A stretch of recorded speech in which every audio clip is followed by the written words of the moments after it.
Hi అండి, నమస్తే. నేను మీ Lakshmi. Welcome to Lakshmi kitchen. ఈరోజు మన వీడియోలో అరిసెలు ఎలా చేసుకోవాలో చూద్దామండి. అందరికీ సంక్రాంతి శుభాకాంక్షలు. ఈ సంక్రాంతి పండగకి అందరూ కూడా పిండి వంటలు చేసుకుంటూ ఉంటారు కదా. ఈ పిండి వంటలన్నీ కూడా ఎలా చేసుకోవాలో చూద్దామండి. ముందుగా అరిసెలు ఎలా చేసుకోవాలో చూద్దాం. మీకు మోతీచూర్ లడ్డు అండ్ పప్పు చెక్కలు, మురుకులు వీడియో కూడా మీకు డిస్క్రిప్షన్ బాక్స్లో ఇస్తానండి, ఒకసారి చెక్ చేసుకోండి. నెక్స్ట్ ప్రాసెస్లోకి వెళ్దామా. అరిసెల కోసం మనం ముందుగా బియ్యం అయితే నానబెట్టుకోవాలండి. ఈ బియ్యం అంతా కూడా 24 అవర్స్ అయితే నానబెట్టుకోవాలి. మీకు టైం కనుక తక్కువ ఉంటే అట్లీస్ట్ కనీసం నైట్ అయినా నానబోసేసుకొని పొద్దున్నే చేసుకోవచ్చండి. ఈ రైస్ అంతా వాటర్ అంతా వంపేసుకొని ఇలా పొడి క్లాత్ మీద ఆరబెట్టుకోవాలి. మరీ పొడిగా ఆరబెట్టుకోకూడదండి.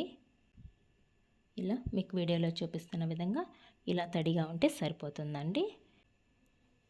ఇప్పుడు ఈ రైస్ అంతా కూడా మిక్సీ జార్లోకి కొద్దిగా వేసుకొని మెత్తగా గ్రైండ్ చేసుకోవాలండి. చూడండి, ఇలా వీడియోలో చూపిస్తున్న విధంగా ఇలా గ్రైండ్ చేసుకోవాలి. నెక్స్ట్ ఒక పెద్ద ప్లేట్ ఏదైనా ఒకటి తీసుకోండి. అందులోకి ఇలా సన్న హోల్స్ ఉండే జల్లెడ ఒకటి పెట్టుకోవాలండి. మనకు పిండి చాలా స్మూత్గా ఉండాలి. ఏమాత్రం బరగ్గా ఉన్నా కూడా మనకు అరిసెలు అనేది అంత పర్ఫెక్ట్గా రావండి. ఈ గ్రైండ్ చేసుకున్న పిండి అంతా కూడా జల్లెడ పట్టేసుకోవాలండి. ఇలా మీకు వీడియోలో చూపిస్తున్న విధంగా ఇలా అంతా కూడా జల్లెడ పట్టేసుకోవాలి. ఇలా అంతా జల్లించుకున్న తర్వాత ఈ పిండి ఆరిపోకుండా ఇలా చేత్తో అదుముతూ ప్రెస్ చేసినట్టు ఇలా అదుము పెట్టుకున్నామంటే మనకు తడి అలాగే ఉంటుందండి. మిగిలిన బియ్యం అంతా కూడా సేమ్ ఇదే ప్రాసెస్లో అన్నీ కూడా గ్రైండ్ చేసుకొని ఇలా జల్లెడ పట్టుకుంటూ అదుముతూ ఉండాలి. పిండి ఏమాత్రం ఆరిపోకూడదండి. మనం నెక్స్ట్ ప్రాసెస్లోకి వెళ్దామా. నెక్స్ట్ స్టవ్ ఆన్ చేసుకొని ఏదైనా మందపాటి కడాయి పెట్టుకోవాలండి. నేనైతే కుక్కర్ పెట్టుకుంటున్నాను. నెక్స్ట్ ఇందులోకి మనం 1/2 kg రైస్ తీసుకున్నాం కదా, 1/2 kg రైస్కి 300 grams బెల్లం అయితే వేసుకుంటున్నానండి. నెక్స్ట్ ఇందులోకి చిన్న గ్లాస్ వాటర్ అయితే వేసుకుంటున్నాను. ఈ వాటర్ 50 ml వరకు ఉంటాయండి. బెల్లం అంతా కూడా కరిగేంత వరకు ఇలా కలుపుతూ కరిగించుకోవాలి. మంటనైతే మీడియం ఫ్లేమ్లోనే పెట్టుకోండి. బెల్లం అంతా కూడా కరిగి పాకం రావడం స్టార్ట్ అయింది కదండి. నెక్స్ట్ ఒక బౌల్లో కొద్దిగా వాటర్ తీసుకుందాం. మనకు పాకం వచ్చిందో లేదో ఒకసారి చెక్ చేసుకుందామండి. మరీ పాకం ఉండకూడదు, అలానే ముదురు పాకము ఉండకూడదండి. చూడండి, ఇలా మీకు వీడియోలో చూపిస్తున్న విధంగా ఇలా ఉంటే సరిపోతుంది. తీగ పాకం కన్నా కూడా కొంచెం ముదురు పాకం రావాలండి. నెక్స్ట్ ఇందులోకి 1/2 టేబుల్ స్పూన్ ఇలాచీ పౌడర్ వేసుకుంటున్నాను. 1 టేబుల్ స్పూన్ నెయ్యి వేసుకొని అంతా కూడా ఒకసారి కలుపుకుందామండి. ఇప్పుడు మనం అదిం పెట్టుకున్న పిండి కొద్దిగా వేసుకుంటూ అంతా కలుపుతూ ఉండాలండి. ఉండకట్టకుండా కంటిన్యూస్గా అయితే ఇలా కలుపుతూ ఉండాలి. మంటని లో ఫ్లేమ్లోకి టర్న్ చేసుకొని పిండి అంతా కూడా ఉండలేం కట్టకుండా ఇలా కంటిన్యూస్గా అయితే కలుపుతూ ఉండాలి. కొద్దిగా పిండి వేసుకుంటూ కలపాలండి. ఒకటేసారి అంతా పిండి వేసేయకూడదు. ఇలా మీకు వీడియోలో చూపిస్తున్న విధంగా ఇలా అంతా కూడా కలుపుతూ ఉండాలి.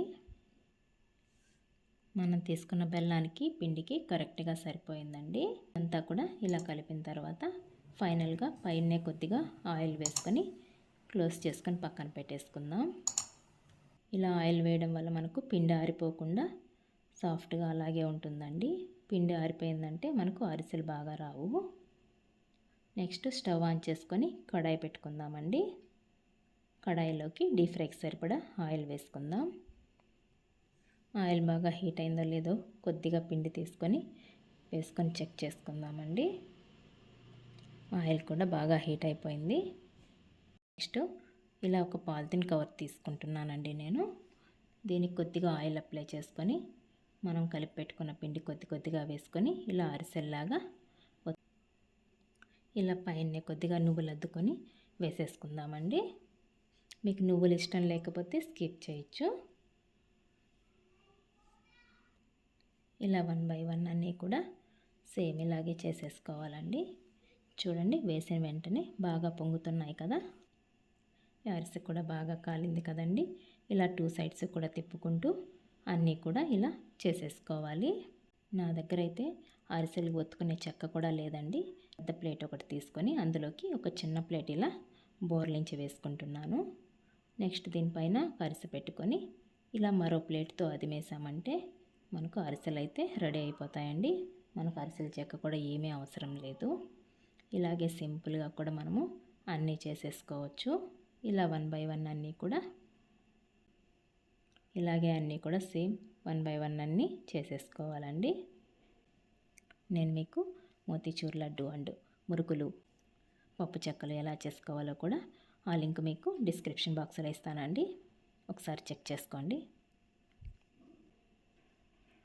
ఇలా చేసుకున్న వాటిని ప్లేట్లో పెట్టుకుని సర్వ్ చేసుకున్నామంటే చాలా సింపుల్గా మంచి రుచితో మనకు అరిసెలు అయితే రెడీ అయిపోయాయండి.